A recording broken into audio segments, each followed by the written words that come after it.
Tov, lechem livracha. On commence. Voilà, alors on a une vadoute à Sukkot. C'est une souka impressionnante, Baruch Hashem. Hein? On a un toit et en même temps c'est une souka. Mais c'est un toit à la française, quoi. C'est pas un toit plat à l'israélienne. Baruch Hashem. Bon alors, le début d'une Idvadout, c'est de dire qu'on est ensemble. C'est ça le mot Idvadout, n'oubliez jamais, d'accord? Quand on dit Idvadout, quand on rentre à la maison, c'est quoi une Idvadout après tout? C'est d'être ensemble, d'accord? Quand on est réunis, c'est ça le sujet de la Idvadout. Le sujet de la Souka, c'est la même chose, c'est de se réunir. Pourquoi il faut se réunir? On voit que la Tfila, elle est organisée pour réunir des âmes différentes. Et la Idvadout, c'est ce qu'elle a de plus. Quand le Baal Shem Tov a instauré la Idvadout, c'est que ça a commencé quand est arrivé le moment de la fin de la Tfila. En fait, c'est comme on le voit avec la fête.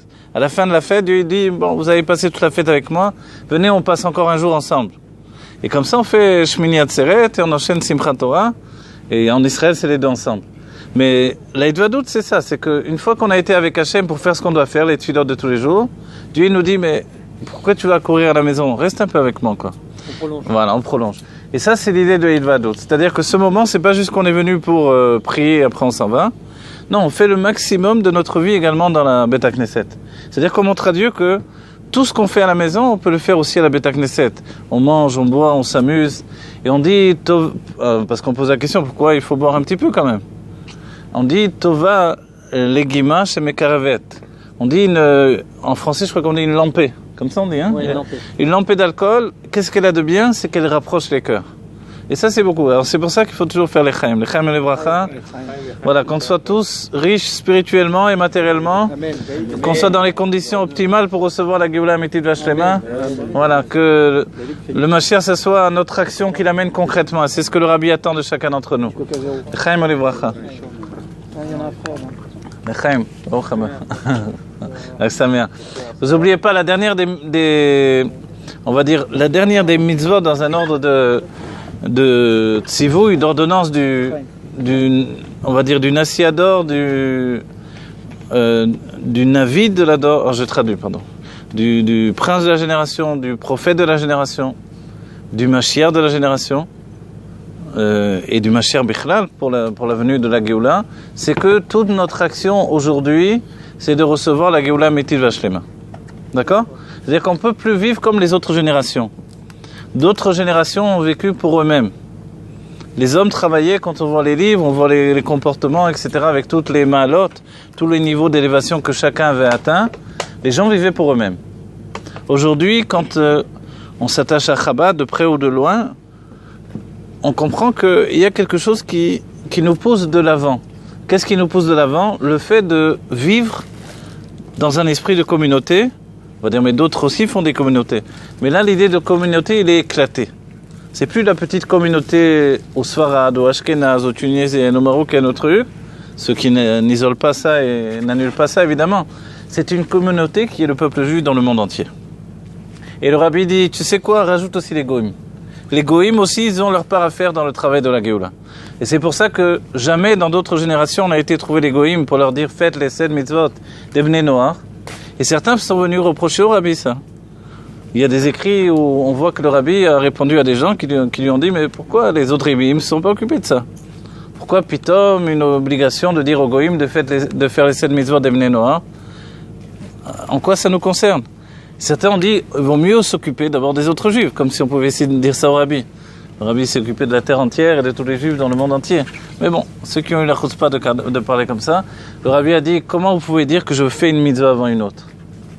Il n'y a pas de différence entre la mitzvah de dire à un goy de faire les 7 mitzvot de Bnei Noach. Pour nous, c'est une mitzvah. Comme le fait de mettre les tefillin.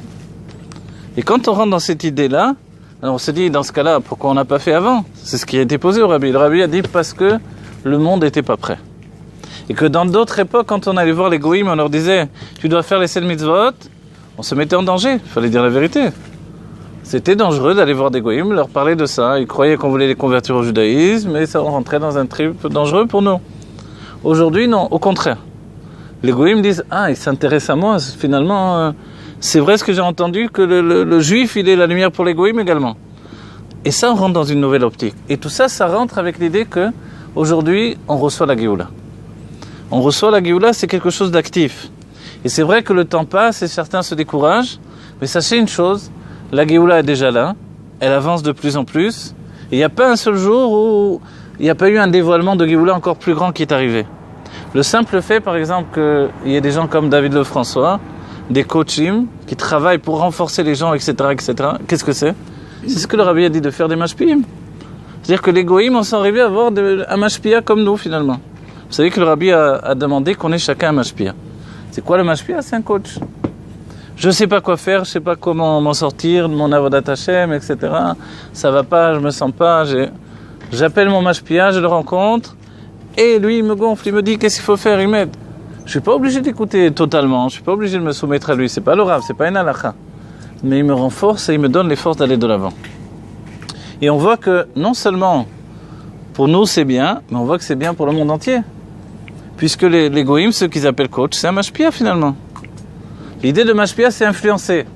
Le monde rentre dans le même système qu'on trouve dans le judaïsme, dans le sein même de la chassidoute. Donc en fait, on voit qu'il y a une espèce d'explosement de la structure du judaïsme qui se répand en fait dans le monde entier. De là, effectivement, si on cherche bien, on se rend compte que les goïms commencent à parler comme nous. Qui avant parlait de vivre intensément l'instant présent? Dites-moi un nom. Vous savez, on dit qui est-ce qui a dit ça le premier? C'est le Baal Shem Tov. Allez chercher David de France, la vérité. Hein? Tout le monde dit ça. Personne n'est même capable de retrouver que c'était le Baal Shem Tov qui disait ça. Mais voilà, c'est normal. De vivre intensément l'instant présent, s'il n'y a pas ça, il n'y a plus rien, quoi. Pense bien et tout ira bien. Allez voir, je suis sûr que là aussi, ils y vont à fond là-dedans. Qu'est-ce qui se passe? Il se passe que notre judaïsme, il devient, au fait, l'air que le monde entier est en train de respirer. Donc, pourquoi je dis ça maintenant? Parce qu'on doit se rendre compte que quand nous, on vit intensément notre vie aujourd'hui, on doit savoir qu'on ne vit pas simplement pour nous, mais on est en train d'influencer le monde tout entier. Et c'est ce que le Rabbi a dit, d'après la mécanique quantique et toutes ces dernières études, enfin c'est pas nouveau, mais quoi qu'il en soit, un petit, comme on dit, une libellule, les ailes d'une libellule dans un endroit du monde, ça peut faire un ouragan dans un autre endroit. Le ouragan qu'il y a eu en Amérique, allez savoir quel genre de libellule entraînait ça. Peut-être un juif qui a mené de filine, hein? C'est Kevin qui a éternué, ouais. Évidemment, non. C'est les conséquences. C'est gros l'ouragan, c'est le mouvement grec. Alors imaginez qu'est-ce que ça fait comme mouvement dans le monde quand le Rabbi fait ça avec son bras. On rapporte, vous savez qu'il est rapporté sur comment il s'appelle, le frère de Rabbi, il y avait deux frères de Anipoli. En fait, un a pris le nom de Anipoli, Rabbi Eli Miller Milizantz. Lui, son inyan, c'était pas simplement d'être un chassid, pas simplement d'être un chef de chassidoute. Il a pris finalement une structure d'être le chef de tous les chassidim de Pologne. S'il n'était pas concrètement le chef, il était le modèle. Tous les chassidim de Pologne, ils vont dans cette idée-là de ce tzaddik-là. Et c'est vrai qu'il y a des miracles extraordinaires autour de lui. Il y a des miracles qu'on n'imagine même pas, quoi. C'est-à-dire, il y a une histoire, moi je l'ai entendu d'Afka de mon ami le Rav Perumon. Maintenant, il faut vérifier le makor. Moi, je dis ça parce que je ne l'ai pas vu exactement, mais il a rapporté certainement qu'il doit savoir d'où ça vient le makor, quoi qu'il en soit. On dit qu'une fois, il était avec un homme qui avait eu le cas d'une petite fille qui grandissait pas. Vous savez, il y avait un moment en Israël, il y avait dans les journaux, on voyait ça. Je sais pas cette petite fille où elle en est, mais un enfant qui grandit pas. C'est-à-dire les années passent, et cette petite fille, elle reste petite fille, quoi. Physiquement, elle grandit pas. Elle reste un petit bébé, plus ou moins, mais elle atteint les 17 ans, 18 ans, elle est toujours petit bébé, quoi. Et il y avait un cas comme ça à cette époque-là. Et qu'est-ce qui s'est passé? Le père de cette petite fille, il est parti voir Rabbi Eli Miller de Lizantz. Il est allé le trouver. À chaque interruption, il faut faire les chaim pour se relancer. Ah, voilà. Ashrei mi sheba lepo ve bakbuk bocha beyado. Shalom aleichem. Alors voilà, qu'est-ce qui s'est passé? Le père il est allé voir. Écoutez bien parce que franchement, moi quand j'ai entendu ça, j'ai dit bon, on croit parce qu'on a la émouna de juif, quoi. Mais c'est des trucs de fou. Il est parti le voir et il a dit mets la petite fille sur mon lit. Il a accueilli, il n'était pas très riche en fait, malgré qu'il était un rabbi aussi célèbre, etc. Un mot. La petite fille, il a dit mets-la sur mon lit. Et à table, il s'est assis avec le père. Et ils ont commencé à discuter Torah. Le père, c'était un Talmid Chacham. Ils ont commencé à discuter. Il était content de voir le père qui était un Talmid Chacham comme ça. Et à un moment, alors que la petite fille, elle était donc toujours sur le lit, il s'est retourné comme ça vers la petite fille. Il a dit « Et toi, c'est quoi cette chutzpah? Qu'est-ce que tu fais sur mon lit? Descends tout de suite du lit. » Maintenant, le père, il n'en croyait pas ses yeux. Il a vu la petite fille qui est descendue du lit. Maintenant, jusqu'à présent, elle ne bougeait pas, quoi. C'est une petite fille qu'on portait uniquement. Il a dit, viens ici. Comme ça, toujours autoritaire. Le père, il était béchoc, comme on dit. Il ne savait pas qu'est-ce qui se passait. La petite fille, elle est venue vers lui, elle a marché vers lui. Il lui a mis les mains sur la tête. Et il lui a dit, je te bénis.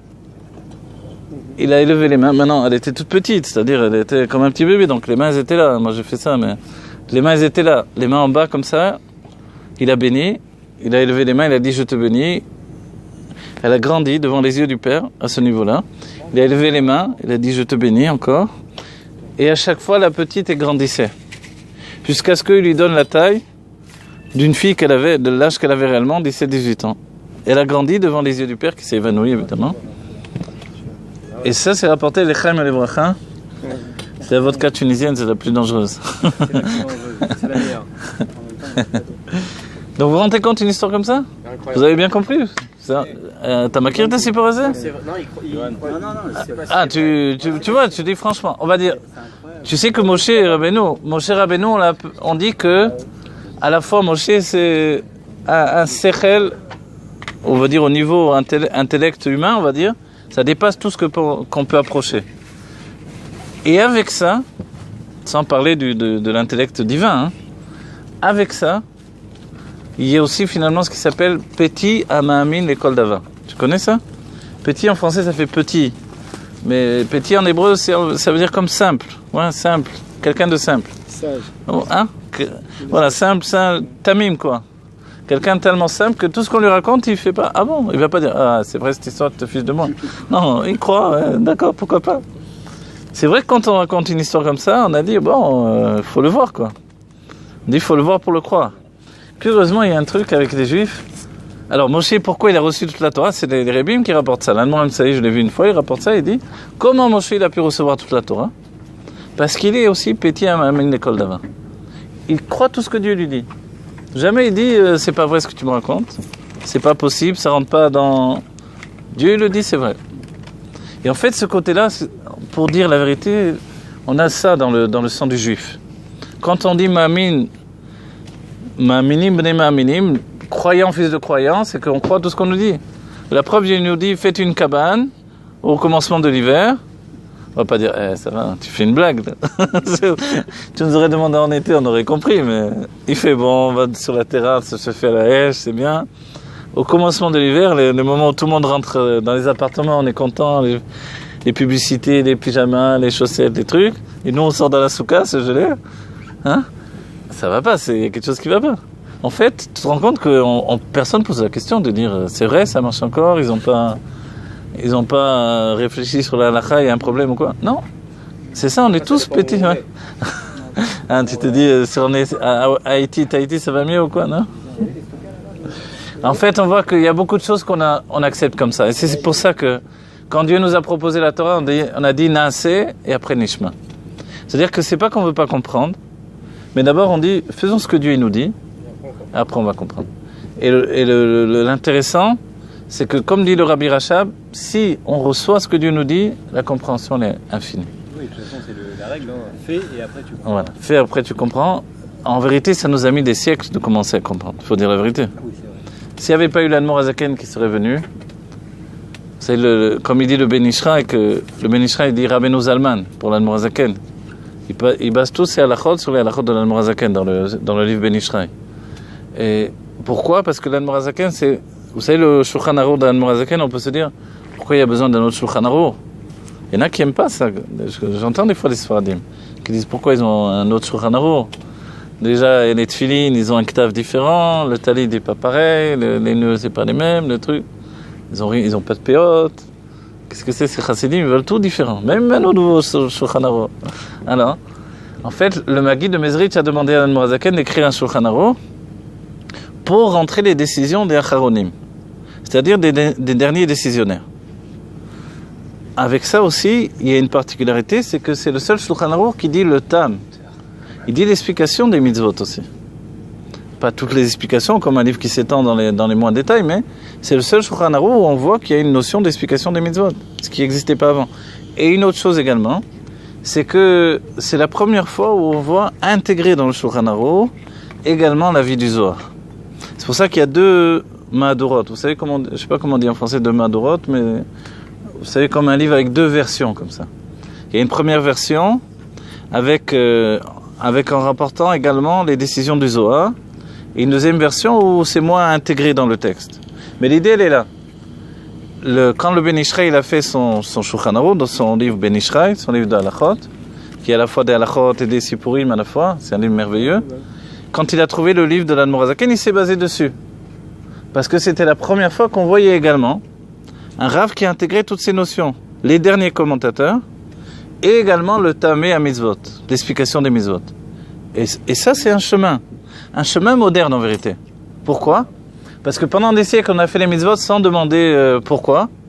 Et dans nos époques, on a besoin aussi de comprendre un peu plus. Et vous voyez, c'est ce qu'on a de particulier. Pourquoi finalement des gens s'attachent à la Chassidut Chabad ? Parce que finalement, ils vous expliquent les choses. Ceux qui ne veulent pas d'explication, il y en a toujours comme ça, alors ils iront dans d'autres mouvements. Ils iront chez Breslev, ou ils iront je ne sais pas où, vous voyez ?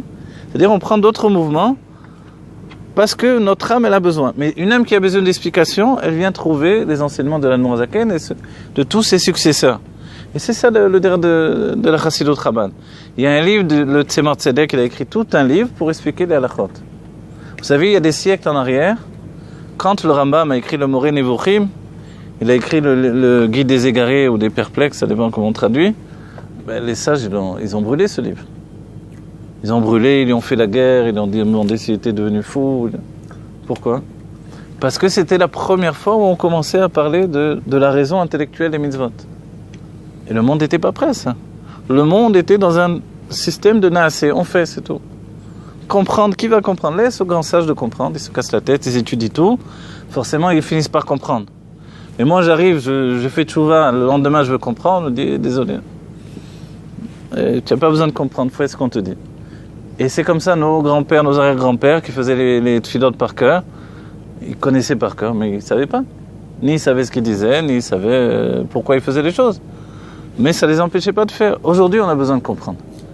Est-ce que c'est grave, pas grave ? En vérité, c'est une évolution, un aboutissement. C'est parce que le Naasé, il arrive au Nishma. Et Nishma, c'est aussi la Neshama. La Neshama, notre âme, elle a besoin de comprendre. Ça s'appelle aussi d'arriver à un niveau qui s'appelle Tshuva Ilaha. Une Tshuva supérieure, elle passe par une compréhension. Vous vous rappelez le Tanya, il commence par ça ? Il nous dit le Tanya, Mashbi Moto. Ah voilà, bon, alors je vous rappelle au début. 56, pardon. Je vous donne un système. C'est quoi ça ? Tu ne veux pas rentrer là, non ? Ça déconne. Alors, prophète pour les Chaim. Les Chaim et les Bracha. Sur la piste. Tu as fini le verre, là. J'ai raconté les derniers temps une histoire du Baal Shem Tov. J'ai répété plus d'une fois, mais je vais la dire pour la Edvadot, là. Le Baal Shem Tov, on lui a apporté une fois. Erev Tov, Shalom Aleichem. Sinon, on accepte les capuches. Hein. Ouais. Accepte tout. Non, le hummus, là. C'est ça ? On va goûter celui-là, là, parce qu'il a l'air bien entamé. Chaim et les Bracha. Il y a une histoire où le Baal Shem Tov est arrivé dans un endroit, on lui a apporté un petit verre comme ça. Je dis pas pour moi, hein, je suis très content du petit verre, et en plus il y a un autre verre à côté. On lui a apporté un petit verre comme ça. Maintenant, le Baal Shem Tov, il a dit, c'est quoi ce verre-là ? C'est pour les enfants. Et c'était le Balabait, il a dit, mais c'est une eau de vie, ouais, comme la boucha, c'est une eau de vie en fait, à la figue. Une eau de vie très très forte. Et franchement, un petit verre, ça suffit. Et le Baal Shem Tov lui a dit, mais c'est un verre pour les enfants, moi je ne suis pas un enfant, apporte-moi un vrai verre. Il a dit, apporte-moi une chope, quoi, vous voyez. Là, on boit la bière, les grosses bières, là. C'est le Baal Shem Tov, il a apporté une grosse chope comme ça, et rempli jusqu'à ras-bord. Le Baal Shem Tov, il a vidé d'un seul trait. Et on dit qu'il est devenu dessous totalement. On dit que les poils de la barbe se sont levés comme ça. Il était roux, le Baal Shem Tov. Droit comme ça. Ouais, comme ça, droit. On dit vraiment. Et les yeux, ils sont devenus tout globuleux. Alors les chassidim ne savaient plus quoi faire. À un moment, ils ont vu leur rabbi sourd total. Et il a fait ça, il a mis la main devant les yeux comme ça. Et il est redevenu normal. Et la même chose, le Tzemar Tzedek a raconté cette histoire. C'est Tzemar Tzedek, le troisième rabbi de Lubavitch. Et lui aussi, il a demandé un verre sérieux. Il est devenu sous, il a fait la même chose et tout s'est bien passé. Voilà, cette histoire, je l'ai racontée plusieurs fois, alors je ne vais pas revenir 50 fois. Chaim, chaim, lebracha. Alors je vais goûter à tout là. C'est quoi le sujet du cours de ce soir? C'est la boucha, comment on intègre la boucha. Ah, le mot bourré, ça doit venir de boucha alors. Hein? De Chaim. Ouh, que c'est fort. C'est plus fort que la vodka. Hein? C'est vrai? Beaucoup plus fort. Bon voilà, ce que j'ai dit là, c'est très important, sachez-le. D'accord? C'est pour ça que je renouvelle des inanimes. Il faut de l'ambition aujourd'hui pour connaître la Torah. C'est-à-dire là, vous avez un salaire à côté de vous. Vraiment, il y a des textes entiers pour que l'on comprenne tout. Toutes les mitzvot, tous les secrets, tout est donné. D'accord? Ce qu'on vous demande finalement, c'est la volonté. Et la volonté, c'est fixé à Rosh Hashanah. Vous savez, Rosh Hashanah, c'est pas juste de gagner beaucoup d'argent. Et le souhait, c'est que chaque juif soit extrêmement riche. Parce que c'est important, qu'on soit très très riche. Non, la richesse spirituelle et la richesse matérielle, les deux il faut. Le rabbi dit l'un entraîne l'autre. Ouais. Voilà, le rabbi, je ne sais pas si vous avez étudié ça par rapport à Yom Kippour, mais le Kohen Gadol, il doit être riche. Un Kohen Gadol, il ne peut pas être pauvre. Vous savez que Rabbi Akiva, il y avait un problème, il était pauvre au début. Très pauvre, il n'avait rien. Il n'avait rien du tout, même si son beau-père, il était... Kalba Savoie, il était... Voilà. Kalba Savoie, à son époque, même le chien, il était rassasié. C'est pour ça qu'il s'appelait Kalba Savoie. Il épouse ta fille d'ailleurs. Ouais, voilà. Et c'était son intendant des bergers. Qu'est-ce que c'est? Voilà. Et sa fille, elle s'appelait Rachel. Et Yaakov, vous avez vu, il s'est marié avec Rachel. Et Akiva, vous avez vu que dans le mot Akiva, il y a le mot Yaakov. Et pourquoi il s'appelle Akiva? Parce que quand Esav il est sorti du ventre de Rivka et que Yaakov est sorti après lui, il a tenu le talon. Et les sages nous ont dit pourquoi il a tenu le talon. Parce que là-bas, on dit que dans le talon de Esav, il y avait l'âme de Rabbi Akiva. Il a dit celui-là, je le veux pour le judaïsme. Et après, on voit que des siècles après, regardez comment c'est bizarre dans l'étymologie des noms. Le nom, il n'est pas au hasard. Il s'appelle Akiva, c'est les mêmes lettres que Yaakov. Vous voyez? Sauf ça a été inversé parce qu'il a commencé jusqu'à 40 ans, il a vécu Mébolbal. Voilà. On dit qu'il avait une haine folle des sages. Parce qu'il ne supportait pas que les sages ne mangeaient pas avec les autres, ne buvaient pas avec les autres. Ils se séparaient des autres. Vous savez pourquoi? Parce qu'à l'époque, on avait encore les cendres de la vache rousse. Et alors, les sages vivaient avec la Gdusha du Beth Amikdash. C'est rapporté dans la Mishnah, dans la Gemara, ils vivaient dans ce niveau de Gdusha. C'était ça qu'il supportait par Rabbi Akiva. Mais quand lui-même il a atteint ce niveau-là, lui aussi il avait sa propre table, sa propre chaise. Et quand il allait vers les gens pour enseigner la Torah, il devait se rendre impur. Et là il a compris évidemment. Bon voilà. Dans la Géoula, on va savoir ce que c'est ce niveau de Gdusha. Vous savez la Gdusha ça veut dire séparé. Kadosh c'est séparé. Quand on dit à Yom Kippour on est tous Kadosh, c'est qu'on est tous séparés de la matière. Le truc c'est que Yom Kippour ça s'appelle Kippourim, comme Purim. Vous voyez? S'il est comme Purim, ça veut dire que Purim est plus élevé que Kippour. Vous voyez, en hébreu? Parce qu'on dit en français Yom Kippour, le jour de Kippour. Mais c'est Yom HaKippourim, le jour des expiations. Il est juste comme Purim. C'est-à-dire que Purim est bien plus grand. Ça veut dire que quand on est réunis comme ça, qu'on mange, qu'on boit et qu'on fait les chaïm, qu'on a de la boucha, on a le risque d'être bouché. Bouchim tio. Alors, dans ce cas-là, ça veut dire qu'il y a un niveau plus élevé que Yom Kippour. Et en plus, là, vous savez, on est dans la partie dévoilée du Chodesh Tishri. On est passé la partie cachée à Chodesh et à Yaria Mitkasé. On est dans le mois où la lune se cache. On la voit, la lune, elle joue à cache-cache. Elle se montre et se cache. Les nuages, ils arrivent par-dessus. Mais en fait, on est dans le moment de joie. La joie du Beth Amikdash, qui était une joie finalement, c'est uniquement quand le Kohen Gadol il sort du Kodesh Kodashim. Parce qu'avant ça, on va dire, c'est comme, vous voyez, comment on dit en français, le suspense. Qu'est-ce qui va se passer? Nos fautes vont être pardonnées, pas pardonnées. On peut dire, mais attends, tu l'as vu l'année dernière le film déjà. Tu sais bien que les fautes sont pardonnées, non? Pourquoi tu te stresses? Mais en fait, on ne peut pas s'empêcher. On ne peut pas s'empêcher de vivre profondément ce qu'on est en train de faire. Parce que sinon, on pourrait dire, mais l'année dernière déjà, j'ai pleuré Dieu pour qu'il me pardonne mes fautes. Je vais recommencer cette année encore. En fait, ça nous entraîne vers une compréhension. Le Rambam, il nous dit que le dernier des korbanot, ça va être le korban toda. Les korbanot, ils vont s'annuler dans la Géoula. Vous savez ? Le seul korban, a priori, d'après le Rambam, qui va rester, c'est korban toda. C'est-à-dire qu'a priori, on va demander à Dieu, on va dire merci, toda. Toda shanaftabi. Vous connaissez cet enseignement-là ? C'est un peu dur, mais ça sous-entend combien on doit être adulte. C'est-à-dire qu'aujourd'hui, on n'est pas suffisamment adulte pour dire à Dieu merci. Anaftabi, c'est la chaîne af, vous voyez, la colère. Il y en a qui traduisent, certains traduisent en français, merci de t'être acharné contre moi. Oui, ça fait bizarre, non ? Tu m'as bien maté, ouais. Voilà. Donc le père, il a frappé son gosse du matin au soir, et l'enfant, quand il est adulte, il dit merci parce que tu m'as bien éduqué. Il faut le faire. C'est risqué. Dans notre époque, on dit il y a beaucoup d'enfants, ils sont sortis voyous à cause du père qui les a trop tapés. Alors qu'est-ce qu'il faut faire ? Évidemment, moins on tape, mieux c'est. L'autorité, c'est pas de taper, quoi. Mais en fait, on sous-entend qu'on n'a pas compris que le père il nous empêche ci, il nous empêche ça, etc. Mais pour Dieu, c'est beaucoup plus large. Ça veut dire que Dieu, il nous a quelquefois exterminés. Il nous a exterminés pendant des siècles, quoi. Il faut dire la vérité. Et on est à une époque où on doit être capable de comprendre que c'est vrai. Et alors ? Dans quelle vision d'esprit c'est possible ? Vous êtes avec moi, les vrais ? Oui ? Hein ? Vous voyez ce que je dis là ? C'est un peu poussé, mais je veux bien que vous compreniez. On est dans une époque où on se confronte à ça. C'est-à-dire, vous savez, je vous dis franchement, j'enseigne moi à un monsieur, un vieux monsieur qui a vécu l'Exodus. Je lui enseigne le dessin aussi. Je suis peintre aussi de métier. Et ouais, il a 89 ans. Le dessin, je suis peintre. Ah. Un vieux monsieur qui a vécu l'Exodus et il vient me prendre un cours. Et à chaque fois, c'est l'occasion. Il n'est pas religieux de manière dévoilée, quoi. Mais c'est toujours une discussion très poussée, quoi, avec lui. Parce que il a des idées très arrêtées, quoi. Il a des idées dans l'ordre de ce qu'on lui a inculqué ici. Voilà, avec ce qu'il a vécu, mais aussi la manière dont il a vécu ici. Je lui ai dit il n'y a pas longtemps un enseignement du rabbi. Vous savez que quand les shluchim, les jeunes shluchim, quand le rabbi envoyait des jeunes pour mettre les tefilines aux gens, imaginez après la Shoah, ça a commencé déjà après la Shoah, même le rabbi Rayat avait commencé.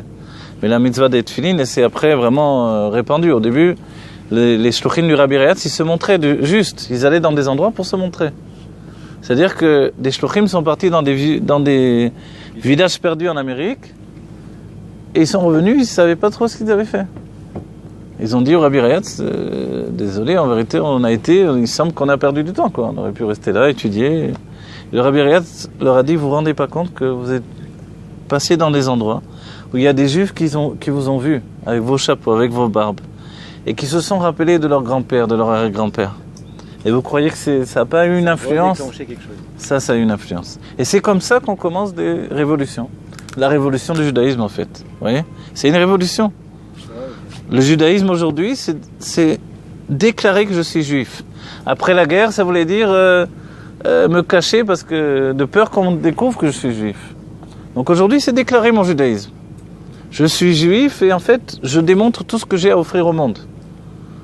Pour que l'autre juif qui lui est encore caché ait envie de se dévoiler aussi.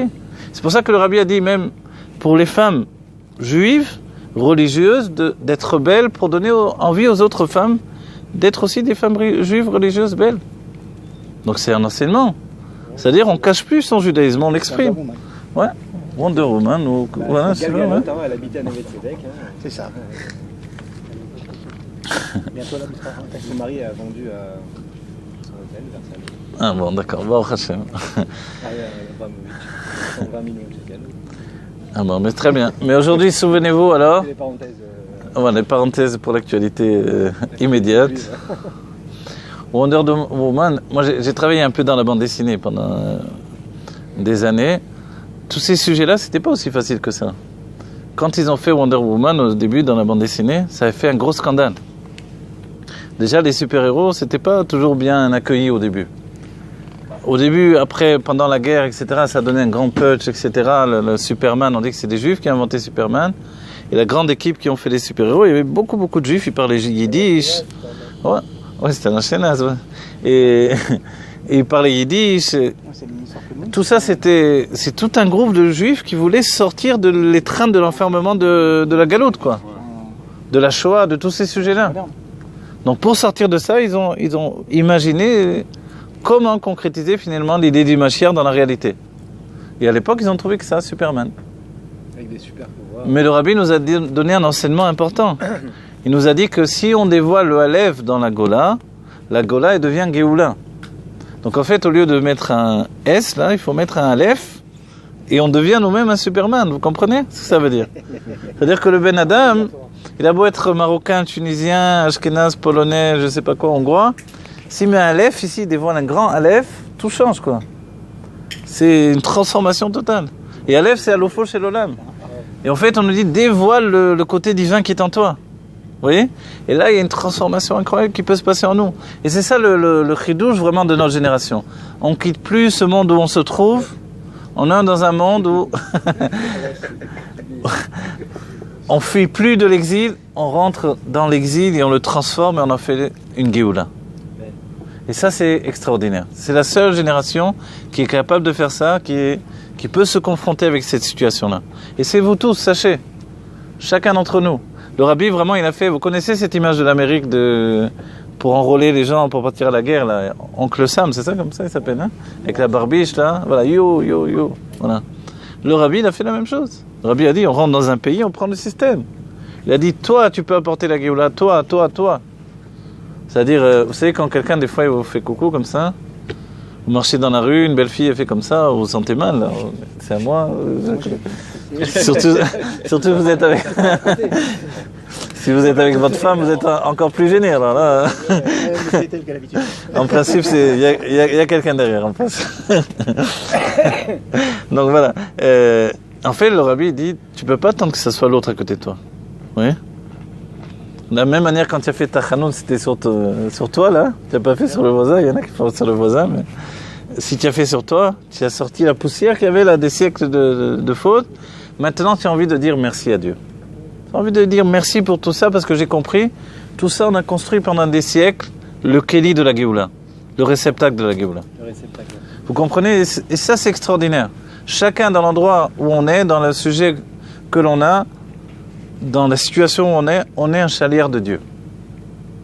Vous savez, quand le Rabbi a dit une phrase, il a dit Nigmar avodat hashlichut, on ne sait pas ce que ça veut dire a priori. Ça veut dire que la shlichut se propulse, quoi. Tous, on peut l'attraper. Il y a le chalier qui est là pour vous aider à vous prendre dans la main et prendre avec lui la shlichut, et que chacun est capable, dans l'endroit où il se trouve, d'être en shlichut. Moi, je me rappelle, une fois, je vois un élève à moi, il vient me voir, et un jour, il discute, un Israélien. Et il me dit, je sais pas quoi faire pour la parnassa, tout ça. Je dis, mais tu as un métier, tu as fait des études? Il a dit, oui, je suis avocat. Je dis, bah alors pourquoi tu fais pas avocat? C'est normal de dire ça, non? Je sais pas. Il me dit, non, j'ai fait tchouva, alors je ne veux plus faire ça. Mais sachez que c'est pas l'état d'esprit du Rabbi, ça. Hein? De ce que je sais, de ce que j'ai vu concrètement dans l'expérience des enseignements du Rabbi. Le Rabbi, quand on est dans un travail, dans un inyan, on n'abandonne pas tout parce qu'on fait tchouva. Voilà, tout. Ou alors on sort d'Égypte à nouveau. On laisse l'Égypte derrière nous et on va dans un autre pays. Or, on y est maintenant. Qu'est-ce qu'on fait? On est en Eretz Israël. Voilà, on peut attendre. La Géoula, c'est le monde entier qui doit devenir Eretz Israël. Les sages sont clairs sur ça. Eretz Israël se répand sur le monde entier. Ça veut dire que si ici on ressent une Gdoucha, et c'est que le début, mais ça va être à l'infini dans le monde entier, quoi. On va se trouver au Canada, en Eretz Israël. On va se retrouver en Afrique, en Eretz Israël, etc. Chacun d'après le Shoresh Neshama. Et la veille de Shabbat et la veille de Rosh Chodesh, on va tous venir avec des nuages. Là aussi, il faut être petit à Mahamine l'école d'Avar. Hein? Là aussi, il faut y croire, non? On va tous venir. On y croit ou on n'y croit pas? Entre nous. Hein, on y croit? Quand on raconte ça à nos enfants, on est sérieux ou on dit c'est pour les enfants, tout ça? Tu vis en nuage, hein? c'est Dragon Ball, hein? Ah, ouais. Pensez bien que, en vérité, regardez, retournez. Moi, je me rappelle une fois, j'ai entendu un mashpia qui disait ça. C'était le Rav Ofen. Il disait, est-ce qu'il y a seulement 50 ans en arrière, on imaginerait que un énorme objet de plusieurs tonnes de métal flotterait dans le ciel, serait en train de voler dans le ciel. Personne ne va dire, bon ça va, tu es fatigué, tu as trop bu. Ou... Hein? Mais aujourd'hui, personne ne s'étonne, on va passer un avion, on va pas dire, ah il va pas tomber sur moi ou quoi que ce soit. Non. Les gens montent dedans, ils sont tranquilles, tout va bien. Comment ça se fait? On est habitué. Mais il y a beaucoup de choses dont on s'est habitué. On est habitué à parler avec quelqu'un à l'autre bout du monde. On est habitué de rentrer des gens dans des boîtes. On peut les revoir. L'histoire du nuage, il suffit de voir les types qui ont fait les propulsions. Là. Ils ont mis des moteurs. Ils ont jusqu'à 20 km d'autonomie. Il est tout seul et il peut se promener en hydrojet. Ah, bah voilà, c'est. Ah, bah ouais. T'avais pas vu ça? Non. Excusez-moi les gars, je pense que vous ne passez pas assez de temps sur YouTube. Vous allez dire François. Sur Facebook. Alors tiens pas dans tes trucs. Non voilà, là ouais, c'était avant, c'était la science-fiction ça. C'était les vieux trucs de science-fiction, exactement. C'était les super-héros. Ou les super-vilains qui arrivaient avec des trucs comme ça. Mais pensez bien, dans la Géoula, on sera plus du genre Superman, c'est-à-dire qu'on va voler sans avoir besoin de rien en réalité. Pourquoi? Parce que notre cerveau va commencer à fonctionner comme il faut. Le rabbi nous dit on n'utilise que le Aleph aujourd'hui. Et encore, dans le Aleph, vous savez, quand on dit Aleph en hébreu, c'est 3 lettres. Que chacune on écrit à leur tour, etc. Et que l'on peut écrire encore et encore. Quand on dit on utilise que le Aleph, c'est vraiment que le Aleph, c'est tout, sans l'écrire réellement, vous voyez. Mais quand on commence à l'écrire, déjà on a des combinaisons. C'est tout le secret du Sefer Yetzirah. Et après, chacune des lettres également, on peut l'écrire à nouveau, vous voyez. Le Aleph, on l'écrit, le Lamed, on l'écrit, le P, on l'écrit, vous comprenez? C'est-à-dire que maintenant, on commence à avoir pas mal de lettres.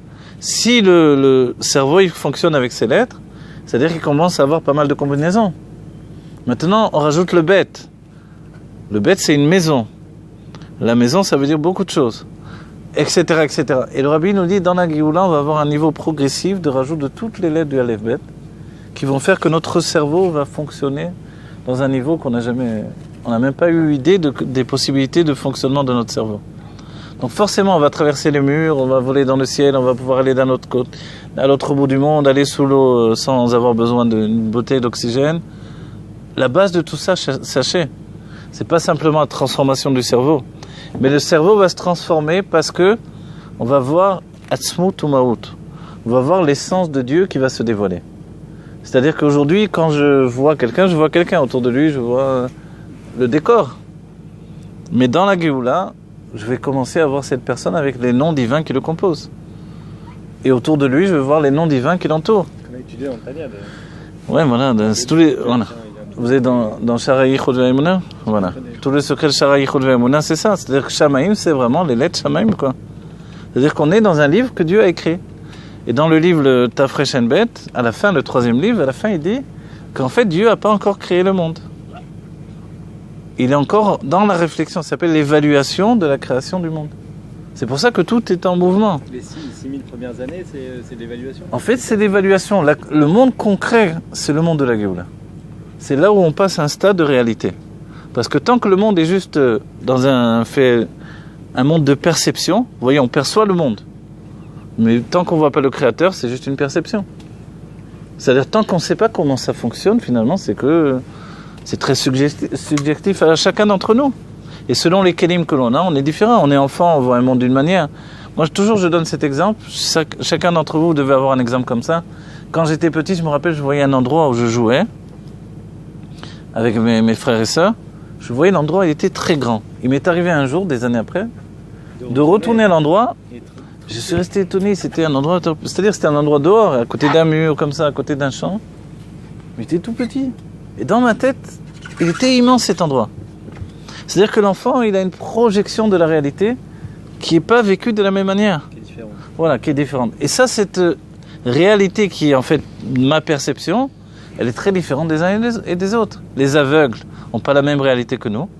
Mais chacun d'entre nous, selon notre éducation, selon nos habitudes, notre moyen de communication, nos parents, l'air que l'on a respiré quand on était enfant, tout, on a une vision du monde différente les uns des autres. Alors imaginez quand on va passer au stade du dévoilement de Atzmut, l'essence de Dieu. L'essence de Dieu, comprenez bien, c'est pas une structure de dévoilement. c'est l'intimité profonde de Dieu qui va se dévoiler. C'est-à-dire que tout à coup, on va voir qu'en fait, le monde dans lequel on se trouve, et le Rabbi en parle pour Sukkot, parce que la Soukha, on est dans la Soukha, comme le mikvé, on rentre dans le mikvé, on est dans le mikvé, sous-entendu, on est dans la mitzvah. C'est pas qu'on va faire une mitzvah. On est dedans. On est dans la mitzvah, c'est extraordinaire en réalité. Vous vous rendez compte? On a été avalé par la mitzvah. Ça ressemble au ventre de la mer, on est dans le ventre de la mer. C'est une matrice dans laquelle on rentre, on est maintenant en train de percevoir un monde spirituel, on est rentré dedans. Et le Rabbi nous dit, mais pourquoi Dieu veut, après tout, pourquoi il veut cette histoire-là? On dit que quand Dieu il y a une image qui est donnée dans la Gemara, que Dieu donne la mitzvah la plus simple, c'est celle de Sukkot, a priori la plus simple, on peut prendre les portes de sa maison et faire une soukha, quoi. Après on coupe des branches d'arbres, on met dessus, ça y est. Vous savez, le téphar, il n'a pas besoin d'être des mètres, c'est pas des immeubles. Donc on peut faire une petite soukha, ça y est, on est quitte. Mais on dit que les goïms, dès que... Enfin, c'est une image qui est donnée, je ne sais pas si elle a été réellement vécue ou quoi que ce soit, mais quoi qu'il en soit, cette mitzvah qui a été donnée aux goïms, finalement ils sont restés en plein soleil, ils ont commencé à cuire dans la soukha, ils sont partis, ils ont donné un coup de pied dans la soukha. Et Hachem, il a dit, voilà, mes enfants, ils ne réagissent pas comme ça. Et on dit que le Malach HaMavet a dit, mais si les enfants d'Israël, ils ont trop chaud dans la soukha, ils sortent également. Vous savez, si j'ai trop chaud aussi, on va mystère. Quand on est mystère en hébreu, c'est la chante tsar, et en même temps, on est désolé, quoi. Je ne peux pas rester, c'est impossible à supporter. Donc on sort. Ou s'il pleut trop fort, et Dieu, il dit, c'est vrai, mais le juif, il ne donne pas un coup de pied dans la soukha. Vous voyez? C'est-à-dire que le même assez, mais si c'est... Mais on ne donne pas un coup de pied dans la soukha. Vous comprenez le truc? C'est-à-dire que le juif, on a beau dire, des fois on ne comprend pas ce qu'on fait dans une soukha, c'est une petite cabane, alors que c'est le moment où on a envie de rentrer dans la maison plutôt. Mais en fait, on ne va pas donner un coup de pied. On a raison. Voilà, exactement. Et l'enseignement, c'est quoi? C'est que le Rabbi nous dit qu'en rentrant dans la soukha, avec qu'est-ce qu'on fait finalement? Des choses très simples. On mange, on boit, on est là, on s'assoit, on discute. Finalement, tout ça, on aurait pu le faire dans la maison. Le Rabbi nous dit, un homme qui n'a pas de maison, il n'est pas appelé un homme. C'est curieux, vous savez ça. Ben Adam, chez un homme chez El Nobait, il n'a pas de maison, il n'est pas appelé un homme. C'est-à-dire que dans ce qui compose un homme, c'est le fait d'avoir une maison, et c'est pour ça que la maison, que la femme, c'est aussi sa maison. S'il n'est pas marié, il n'a pas de... Il n'est pas un homme, mais il faut qu'il ait une maison aussi, qu'il achète sa maison. Mais dans la réalité, on n'a pas toujours les moyens d'acheter sa maison. Aujourd'hui, il faut pas mal d'apports pour acheter une maison, c'est pas évident. Surtout en Israël. Hein, et surtout en Israël. Il faut vendre 2 ou 3 appartements à Paris pour acheter, un petit appartement en Israël. Il faut dire la vérité. Alors, c'est devenu Las Vegas. Alors, qu'est-ce qu'on va faire? Mais, on va dire alors, qu'est-ce qu'on fait? On n'est pas des hommes, jamais. Et le Rabbi nous dit, en fait, pendant la période de Sukkot, quand on fait sa soukha, ça devient comme sa maison. Et tout à coup, on a une maison. Et grâce à cette maison-là, on devient un homme, en fait. Vous vous rendez compte? C'est extraordinaire quand on y pense. C'est-à-dire, peut-être ça prend un peu de temps jusqu'à ce que j'ai ma maison. Mais comme j'ai une soukha, finalement, je suis devenu un homme grâce à cette soukha. Et on va dire, et maintenant, qu'est-ce qui se passe que je suis devenu un homme?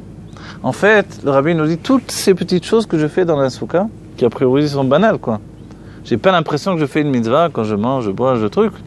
Mais en fait, comme c'est dans la soukha, quand je vais retourner dans la maison, quand je vais retrouver le monde ensuite, après Chol HaMoed, après les fêtes, je vais être capable d'affronter le monde et de transformer le monde. De montrer en fait que des choses simples de la vie de tous les jours, voilà, je mange ça dans la soukha, je bois, on fait les chaim. Ça fait longtemps qu'on n'a pas fait les chaim. Le verre, il n'a pas bougé. Chaim, chaim, les bracha.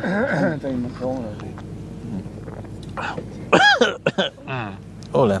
Ça se voit vite, ça. C'est pas la petite, c'est d'un coup. Ah ouais, c'est... T'as acheté de ces... Mode caché, hein? C'est mode caché, mais mode caché. C'est une petite parenthèse, il y a deux enseignements sur la soukha. Ouais. C'est-à-dire que la soukha, elle aurait pu être en bois, mais elle aurait pu être en nuage aussi. Non, merci. Ah, exactement, bravo.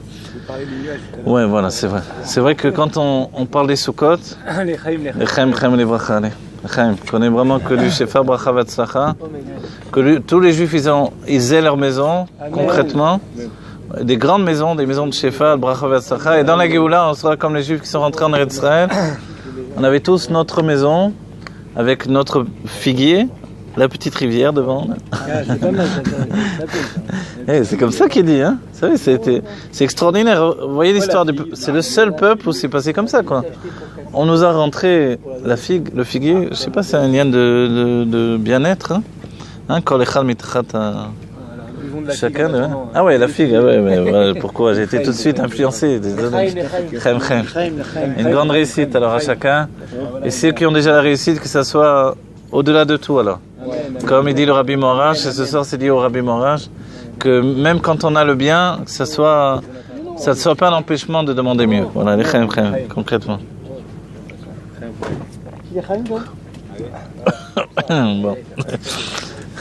Peut-être mieux le figuier dans la maison que... Ouais. Ça va, Manachem? Comment ça va? Ça va? Il prend ça. Tiens, un petit... On voit le petit couple déjà installé. Non, mon mari n'aime pas ça. Un grand chaliard qui vient de nous rejoindre. Bon, déjà, alors, moi je suis là, j'arrive comme ça en invité, alors je souhaite une grande Hatzlacha au Shalia. Les Shluchim font du bon travail, un grand travail. C'est pas facile tous les jours, etc., de se confronter à tout. Et voilà, que Dieu lui donne une grande force, une grande réussite. Et à chacun d'entre vous, n'oubliez pas toutes les fois où on aide le Shalia, même dans des petites choses. Des petites choses, c'est mettre une assiette avec des crackers ou des grandes choses, etc. L'aider financièrement ou l'aider physiquement, etc. En plus, comme je vous ai béni que vous soyez très riche, alors voilà. Kol Anoten, celui qui donne, il donne d'une main large. Voilà, on souhaite à chacun que l'on soit tous vraiment riches, spirituellement, matériellement à nouveau. On l'a répété plusieurs fois, que ça se concrétise. Et voilà, que le Shaler, il a une grande Hatzlacha mamash dans sa shlichut. Alors voilà, ouais. Donc l'histoire des nuages dans la soirée. Ouais, les nuages, je vais dire, ouais, tu as raison. C'est vrai que quand, voilà, on va dire historiquement, aujourd'hui, j'en ai parlé aujourd'hui, c'est un sujet qui est important, parce que c'est vrai que quand on dit que Dieu nous fait résider, vous savez, dans le texte, les sages nous rapportent le texte que Dieu nous fait résider dans les soukotes, parce que il nous a fait auparavant, il a fait résider nos pères dans les soukotes, voilà. Mais quand on voit historiquement et qu'on cherche où est-ce qu'on a été dans les soukotes, on a bien du mal à trouver, parce que on n'était pas des Indiens qui ont fait des cabanes, etc. On n'a pas trouvé tellement des soukotes, à part un endroit qui s'appelait Soukot, c'est tout ce qu'on a trouvé. Alors on s'en remet aux sages, on a un problème, quoi. Où sont les soukotes? Alors ils nous disent qu'en fait, c'était pas des soukotes, vraiment, on était dans des tentes. Tous les textes, on a bien lu tous les textes de la Torah, ça va. On n'a rien manqué, on revient sans arrêt sur ces textes. Donc alors, c'était quoi les soukotes? C'était les anané kavod, les nuées de gloire qui entouraient le peuple juif quand il se déplaçait. C'est ça les soukotes. C'est-à-dire que pour nous, la souka, c'est pas vraiment qu'on mette des lanières pour que ça représente le mur ou un pan de bois ou un mur. La souka, en réalité, c'est le srach. Voilà, comme ici, voilà, a priori, il y avait déjà quelque chose. Pourquoi la halakha permet de faire une souka juste en mettant un toit? On va dire, on n'a rien fait là. Non, c'est vrai. Il y a déjà toute la structure. Je prends, les sages me disent, je fais un trou dans mon plafond. Je sors les tuiles et je mets maintenant du sra. En quoi j'ai fait une souka? J'ai pas fait une souka, j'ai fait un trou dans mon plafond. Quel rapport? C'est vrai. Et c'est une souka kshera. Alors qu'est-ce qui se passe? C'est parce qu'en fait c'est ça la souka. La souka, c'est pas du tout les murs qui sont autour. Les murs sont juste là pour soutenir ça. Parce que c'est ça où on doit retrouver la ressemblance. Parce que on a dit on n'avait pas de soukot, quel rapport? On n'est pas des Indiens. Alors en fait c'est les anané kavod. Et les anané kavod, nous dans notre histoire aujourd'hui, c'est la tfila de Yom Kippour quand on s'est retrouvé dans la Neila, dans le Kodesh Kodashim, c'est-à-dire la Neila, vous savez, vous vous rappelez, Dieu nous enferme avec lui. Donc n'oubliez pas, il y a un puits qui dit, certains pensent qu'il nous enferme, il ferme les portes et on est à l'extérieur. Non, il nous enferme avec lui à l'intérieur. C'est ça le secret. Du coup, voilà. Et du coup, on se retrouve avec l'essence de notre âme dévoilée dans la Yechida chez Banefesh, dans le niveau le plus élevé de l'âme, avec l'essence de Dieu. Et c'est le passo qui nous dit l'ifne avaye titaru. Avant le nom de Dieu, Yudke Vavke, on se purifie. Donc en fait, on s'est purifié parce qu'on était même avec le nom de Dieu. Avant. Et après, quand on revient, on retrouve le nom de Dieu, on va le construire avec 4 lettres. C'est les 4 jours qui séparent Yom Kippour de Sukkot. Et après, on fait notre Souka. Et la base de la Souka, c'est vrai qu'elle a 4 côtés par rapport aux 4 lettres du nom de Dieu. Mais ce qu'on n'a pas pu construire, finalement, c'est le Srar. Le Srar, lui, on le met. C'est pas une construction, le Srar. On le met dessus. Et qu'est-ce que ça représente, le Srar? C'est la Ktoret du Kohen Gadol dans le Kodesh Kodashim, où il fait fumer toute la pièce et s'enfume et ça va se répandre. Et ça se répand finalement. On dit que, vous savez que l'odeur de la Ktoret qu'il y avait dans le Beth Amikdash, elle se répandait jusqu'à Yericho. Vous voyez, je vous sais Yericho aujourd'hui? Jéricho en français? Ah, Jéricho. C'est pas mal, c'est loin. C'est pour ça que ça s'appelle Yericho. Parce qu'il y avait l'odeur de la Ktoret du Beth Amikdash. C'est-à-dire qu'il y avait une sorte de frontière. Jusqu'à là-bas, on sentait l'odeur de la Ktoret. C'est-à-dire que quand on montait vers le Beth Amikdash, vers Yerushalayim, on commençait à sentir l'odeur. Vous vous rendez compte? Aujourd'hui, on connaît ceux qui font la hache, là, de partout, c'est vrai. On marche dans la rue, tout à coup, je sais pas pourquoi j'ai envie de manger de la viande. tout le monde fait à la hache, il y a l'odeur de la hache qui est tellement forte que... En fait, c'est ça, la Ktoret, elle se sentait jusque-là. Et la Ktoret du Kohen Gadol, maintenant, elle est en secret. Vous savez, la Ktoret, c'est pas un truc comme ça, comme les curés qui balancent un truc comme ça, qui se balance. Voilà, c'est une pelle. De la pelle, il doit verser l'encens, en français on dit, la Ktoret sur ses mains, et il doit les déposer sans rien poser. C'est très dur à faire. C'est-à-dire, si moi j'ai dit, voilà, je vais verser ça, voilà, déjà je renverse tout là. Je dois verser dans mes mains pour déposer entre les deux barres du Aaron à Kodesh, sans rien déposer sur le sol. C'est très dur à faire. C'est pour ça qu'il prenait le Kohen Gadol une semaine avant pour Ah, il fallait le préparer, il fallait qu'il se prépare longtemps. Exactement, voilà, il se préparait longtemps. On va, eh oui, bon, mais on va dire, mais pourquoi toute cette précision? Pourquoi toute cette précision, puisque de toute façon... Pourquoi toute cette précision, puisque de toute façon, personne ne va le voir entre nous? Qu'est-ce qu'on a à faire puisque personne ne le voit? Il est tout seul, enfermé dans son Kodesh Kodashim. Justement, c'est Dieu qui Non, c'est vrai, la vérité, il peut s'installer, réfléchir, faire ce qu'il veut, poser des trucs comme ça. Non, c'est vrai. Il n'est pas filmé, personne ne le voit, on n'en sait rien. Pourquoi c'est tellement important qu'il fasse vraiment tout? Ouais. Ah, voilà.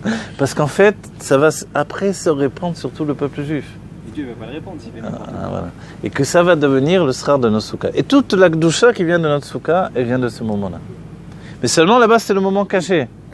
Et comment c'est transformé aujourd'hui là? Alors aujourd'hui, c'est transformé par le texte.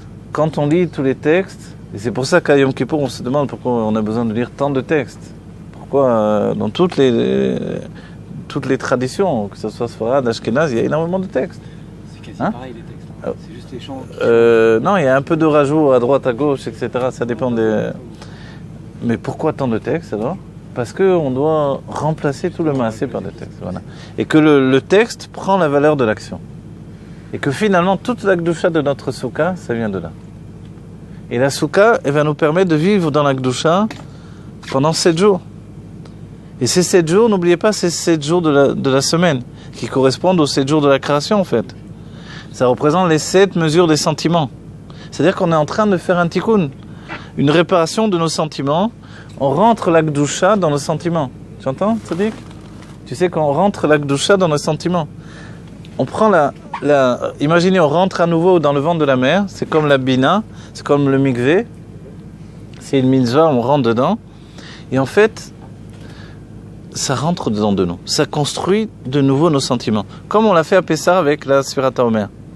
Mais simplement, là, c'est beaucoup plus rapide. Et vous savez que la naissance des âmes, c'est de Shmini Atzeret jusqu'à Shvi Shel Pessah. C'est-à-dire le temps que nos âmes sont restées, les âmes avant de naître dans le corps, la première fois, et avant de revenir après dans les Gilgulim, dans les réincarnations, etc. C'est toute une structure de déploiement des âmes. Si vous connaissez un peu tout ça, c'est pas aussi simple que ça, évidemment. C'est-à-dire qu'une âme, là je suis vivant, en même temps il y a une part de mon âme qui est au Gan Eden, si Dieu veut. Et le Gan Eden, et une part de mon âme qui est peut-être déjà en route dans un enfant qui est en train de naître. Moi j'en sais rien, je continue à parler normalement, quoi. Et comment ça se fait qu'on peut être comme ça? C'est la question, le dernier cours qu'on avait fait, il y avait cette question-là. À la Géoula, qu'est-ce qui se passe? En fait, à la Géoula, on n'a pas de problème. Ouais, voilà. C'est vrai, selon tous les avis, ça? Ouais, c'est d'après le Harizal. C'est pas tous les avis, parce qu'il n'y a pas tout le monde qui parle de ça. On va dire, dans la tradition juive, il n'y en a qu'un seul qui fait force de loi là-dessus, on va dire, c'est le Harizal. Et quand le Harizal a donné deux avis, alors quelquefois, il y a de quoi discuter. C'est pas beaucoup Voilà. coupé, le Harizal. Non, le Harizal, sachez qu'il a vraiment synthétisé la Kabbalah. Il a donné sa structure moderne. Avant lui, il y a le Ramak qui vraiment va fusionner la Kabbalah des grands Mekoubalim des siècles passés. Le Ramak, il est aussi comparé au Rambam dans le fait qu'il rapporte tout. Non, mais l'idée de Rachid, là, elle est scindée comme ça. Alors, ça a été déjà dans le Zohar, par Shad Mishpatim. Non, mais nous, qu'est-ce qu'on apprend là-dedans? Parce qu'en fin de compte, D'abord, je vais te dire une chose. C'est pas déresponsabiliser. D'abord, ça nous enlève beaucoup de notre yishut. La base même, tu vois, en français, de l'ego, tu vois. La base de l'ego, il est basé sur le fait que je suis moi.